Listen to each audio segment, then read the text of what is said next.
आज मैं आपके सामने एक नई प्रेरक कहानी लेकर के उपस्थित हुआ हूँ। एक वन में एक ऋषि रहते थे। उनके डेरे पर बहुत दिनों से एक चूहा भी रहता था।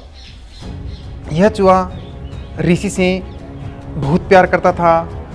जब वे तपस्या में मग्न होते थे तो वह बड़े आनंद के साथ उनके पास बैठा भजन सुनता रहता था। यहाँ तक कि वह स्वयं भी ईश्वर की उपासना करने लगा था। लेकिन कुत्ते, बिल्ली और चील, कौवे आदि से वह सदा डरा डरा सा, सहमा सहमा सा रहा करता था। एक बार ऋषि के मन में उस चूहे के प्रति बहुत ही दया आ गई।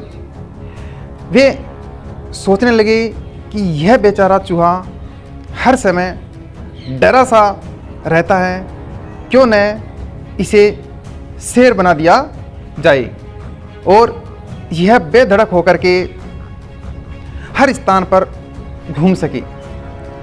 ऋषि बहुत ही दिव्य शक्ति के स्वामी थे।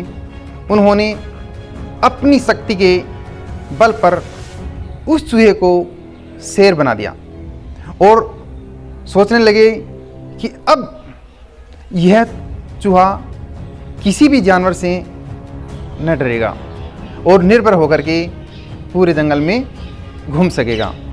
लेकिन चूहे से शेर बनते ही चूहे की सारी सोच बदल गई। वह सारे वन में बेधड़क होकर के घूमता। उसे अब सारे जानवर डरने लगे और प्रणाम करने लगे। उसके जय जयकारे होने लगे। किंतु ऋषि इस बात को जानता था कि यह मात्र एक चूहा है, वास्तव में शेर नहीं है। अतः ऋषि उसे चूहा समझकर ही व्यवहार करते थे। यह बात चूहे को पसंद नहीं आई, क्योंकि वह सोचता था कि यह ऋषि मुझसे चूहे जैसा ही व्यवहार करते हैं। अगर ये बात दूसरे जानवरों को भी पता चलेगी तो मुझ पे बुरा असर होगा। लोग जितना मान सम्मान करते हैं उससे अधिक वो घृणा और अनादर करना प्रारंभ कर देंगे। अतः चूहे ने सोचा, क्यों न मैं इस ऋषि को ही मार डालूं, क्यों न मैं इस ऋषि को ही मार डालूं। फिर न रहेगा बांस और न बजेगी बांसुरी। यही सोचकर वह ऋषि को मारने के लिए चल पड़ा। ऋषि ने जैसे ही क्रोध से भरे शेर को अपनी ओर आते हुए देखा तो वे उसके मन की बात समझ गए और उनको शेर पर बड़ा क्रोध आया। अतः उसका घमंड तोड़ने के लिए ऋषि ने दिव्य शक्ति का उस पर एक बार फिर प्रयोग करके और वापस चूहा बना दिया। दोस्तों, हमें कभी भी अपने हितैषी का अहित नहीं करना चाहिए।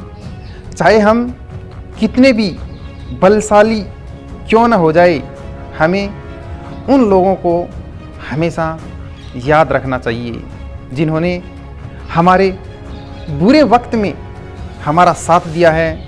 इसके अलावा हमें अपने बीते वक्त को भी नहीं भूलना चाहिए। चूहा यदि अपनी असलियत याद रखता तो उसे फिर से चूहा नहीं बनना पड़ता। धन्यवाद दोस्तों। यदि आपको मेरी कहानी पसंद आई हो तो प्लीज़ लाइक करना, कमेंट करना और यदि आप मेरे चैनल पर पहली बार आए हैं तो प्लीज़ चैनल को सब्सक्राइब करके घंटे का बटन अवश्य दबाना। धन्यवाद। Thank you.